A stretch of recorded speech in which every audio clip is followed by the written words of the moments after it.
Et c'est tellement plus facile de mettre la faute sur les autres que reprendre responsabilité de ce qu'on sent et aussi de nos actions. Parce que souvent, quand on réagit face à nos émotions, on préfère jeter la faute sur les autres que faire face à peut-être la honte, à peut-être la déception de nous-mêmes par rapport à comment on a réagi. Et quand on reprend responsabilité, on se met au travail sur soi-même et on arrête d'être passif. Et c'est pour ça que c'est plus difficile. Hey, bienvenue dans le podcast Être audacieuse. Je suis Tiffany, coach de vie pour les femmes indépendantes et entrepreneurs. Je partage avec vous des outils pour vivre pleinement votre vie, vos choix, tout en gérant votre esprit et en vivant vos émotions. Allez, on embarque! Bonjour à tous et bienvenue dans ce nouvel épisode. Aujourd'hui, on va parler de s'émanciper émotionnellement. Et de quoi je parle par là ? L'émancipation émotionnelle est un sujet sur lequel je travaille encore au quotidien, car j'ai grandi en étant dépendante émotionnellement des autres, on peut le dire, et de la vie externe. Je construisais ma météo intérieure en fonction des événements externes, à partir des émotions des autres, des réactions des autres, des regards des autres, et même, je vous dirais même de la météo. Je me rappelle qu'à une époque, même la météo allait définir mon humeur. Et finalement, je terminais par me sentir bien seulement quand les planètes étaient complètement alignées, quand j'avais réussi à tout contrôler autour de moi pour que les choses soient fluides pour moi-même. En bref, je n'avais aucun pouvoir sur ma vie émotionnelle, car dès que quelque chose ne fonctionnait pas comme je le souhaitais, tout partait en vrille. Donc comprendre l'intelligence émotionnelle et mettre en pratique l'indépendance émotionnelle, ça n'a pas vraiment été une tâche facile pour moi. J'étais tellement loin de croire que nos émotions étaient générées par notre façon de voir la vie, par notre vision des autres, que ça me paraissait impossible de reprendre responsabilité de mes émotions.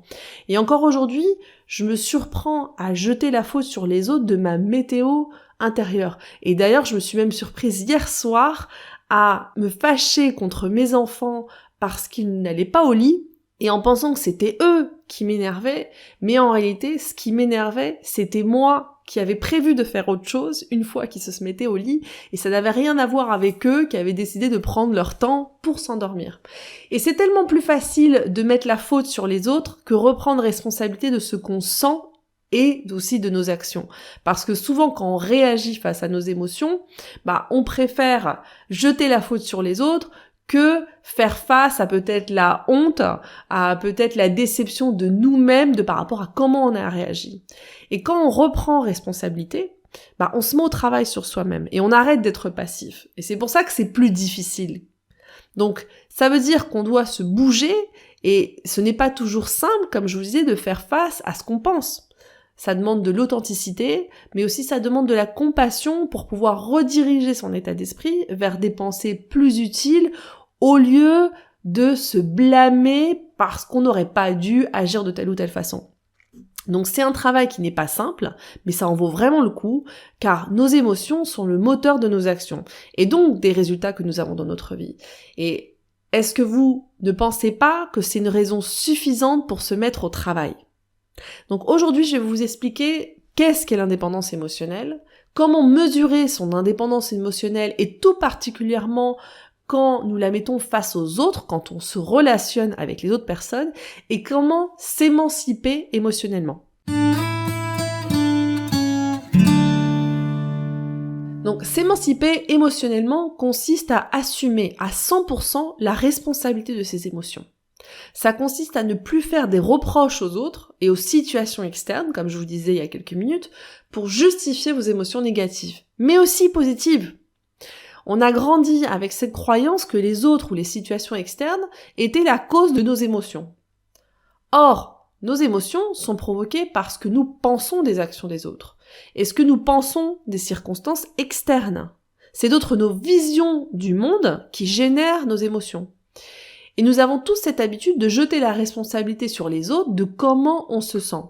Donc par exemple, on a tous entendu dire, ou on a tous dit « tu m'as énervé », il m'a déçu, je suis en colère à cause de telle ou telle chose, je suis triste parce qu'il m'a dit telle chose, je me suis sentie blessée à cause d'eux. Mais en réalité, l'autre personne n'a rien à voir avec votre état émotionnel.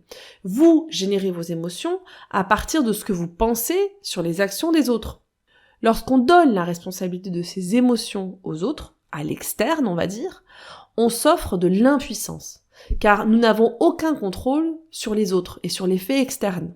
La vie bouge, les gens prennent des décisions et ils ont tous les droits pour prendre ces décisions. Les personnes qui mettent leur système émotionnel dans les mains des autres terminent par essayer de tout contrôler autour d'eux pour pouvoir se sentir bien, pour pouvoir se sentir en contrôle de leurs émotions. Or, c'est complètement illusoire et ça ne dure qu'un temps. Donc ça termine par vous créer de la frustration parce que les autres vont toujours terminer par agir comme ils le veulent et c'est aussi leur droit. Reprendre la totale responsabilité de vos émotions vous donne du pouvoir. Le pouvoir de décider ce que vous voulez penser des situations, de comment vous désirez vous sentir pour continuer à avancer dans la direction que vous avez choisie. S'émanciper émotionnellement, c'est prendre responsabilité de votre état émotionnel et de vos actions pour décider. Cela veut dire agir intentionnellement au lieu de réagir d'une façon automatique à vos émotions et à la vie externe. En d'autres mots, ça veut dire agir au lieu de subir sa vie émotionnelle. Parce qu'on est souvent victime face à la vie émotionnelle, on a souvent cette sensation qu'on ne peut rien faire, que les émotions découlent toutes seules, qu'elles partent toutes seules et qu'on n'a aucun contrôle dessus.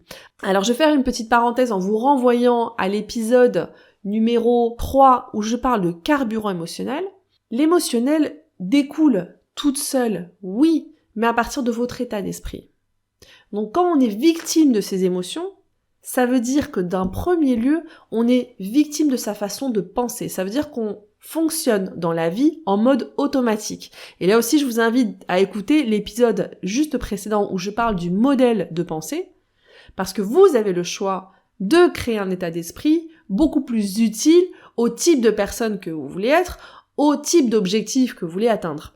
Et c'est exactement la même chose avec vos émotions. Vous avez une palette émotionnelle sur laquelle vous pouvez choisir quelles émotions utiles vous voulez intégrer, inviter dans votre vie.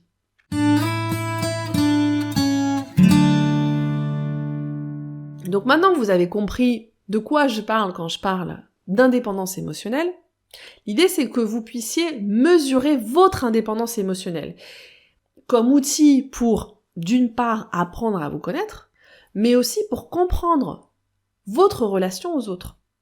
Parce qu'on a pris l'habitude, comme je vous disais, de penser que nos émotions naissent du comportement des personnes qui nous entourent, de la situation dans laquelle on est, de l'environnement extérieur qu'on ne peut pas contrôler. Pourtant, deux personnes dans une situation similaire peuvent ressentir des émotions tout à fait différentes.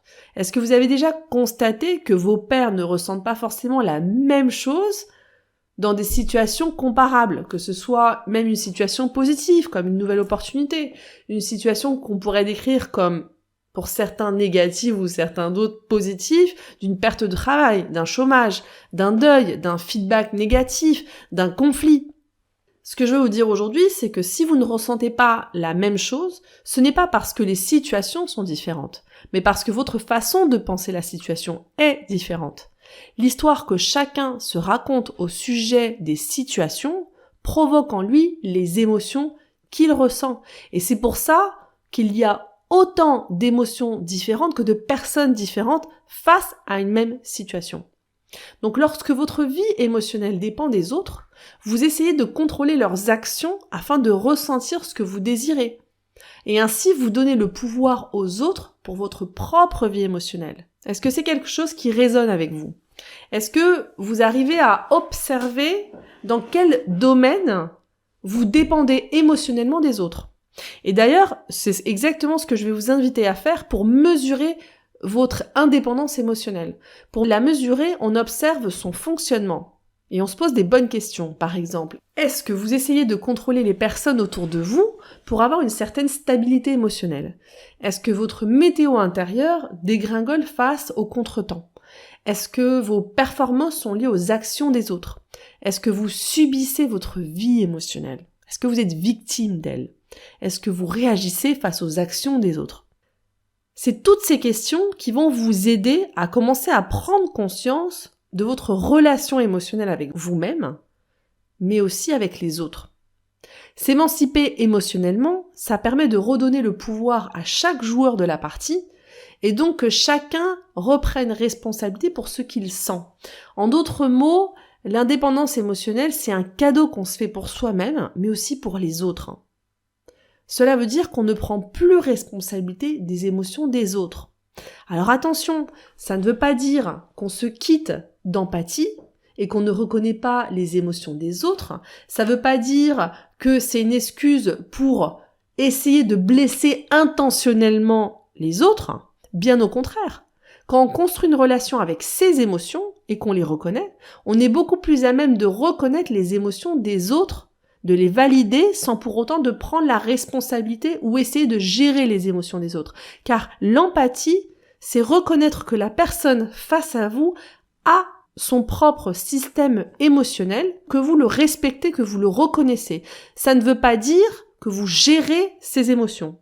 Vous pouvez choisir d'accompagner l'autre à prendre responsabilité de ses propres émotions, mais on ne gère pas les émotions des autres. On les reconnaît et on les respecte, c'est tout. On a déjà du mal à gérer nos propres émotions, donc arrêtons de prétendre qu'on peut gérer celles des autres, parce que les émotions des autres sont générées par leurs opinions, leur état d'esprit, et leur état d'esprit est construit par rapport à leur histoire, leur héritage, leurs études, tout leur parcours.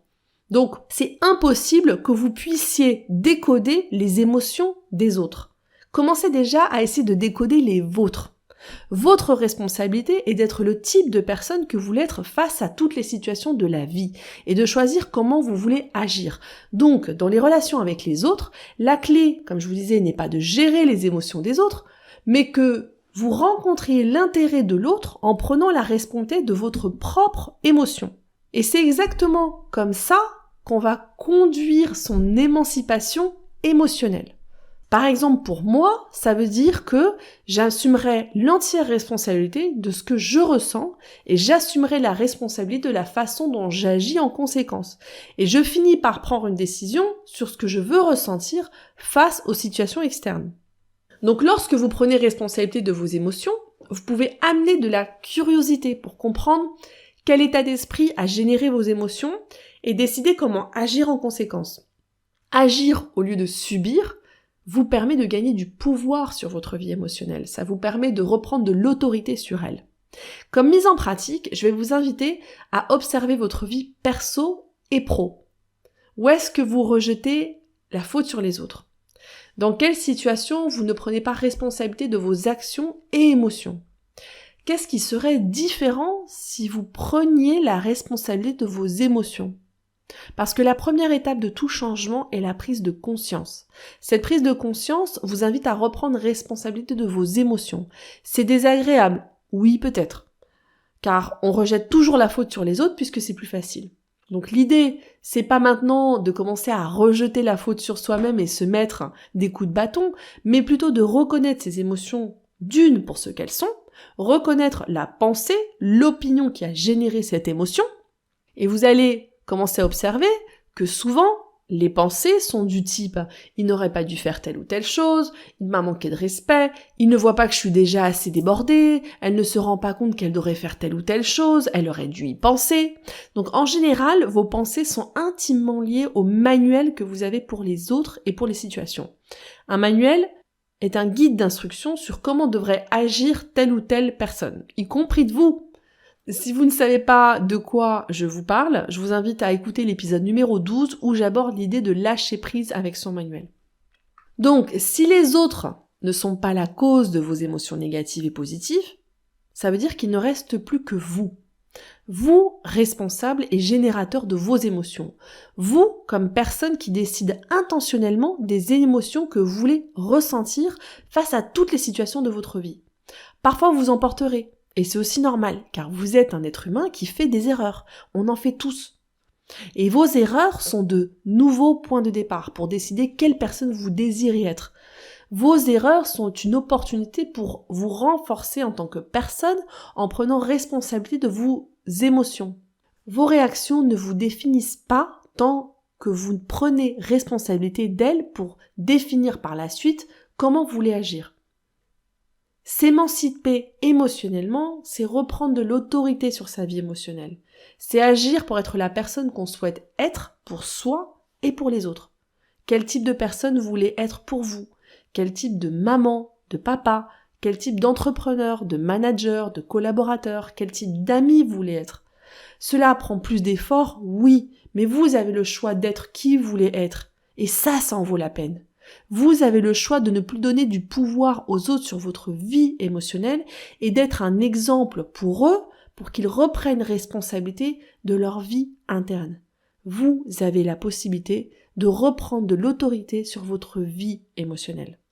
Racontez-moi dans les commentaires ou avec le hashtag être audacieuse, quelle relation avez-vous avec vos émotions et qu'est-ce que vous avez testé ou est-ce que vous vous rendez compte que vous êtes dépendante émotionnellement des situations externes ou des réactions, des actions des autres. On se parle au prochain épisode. Mon podcast vous plaît? Abonnez-vous pour ne manquer aucun épisode. Partagez-le avec vos proches et soutenez-moi en laissant un avis 5 étoiles sur la plateforme que vous utilisez. 1000 merci. Et si vous voulez bénéficier d'un accompagnement, je vous invite à vous rendre sur mon site internet tiffanymaquet.com. Vous pourrez réserver une session gratuite de coaching avec moi, mais vous trouverez aussi l'information sur mon programme pour les femmes entrepreneurs qui veulent lever leurs barrières limitantes pour atteindre leur objectif. Alors à très bientôt.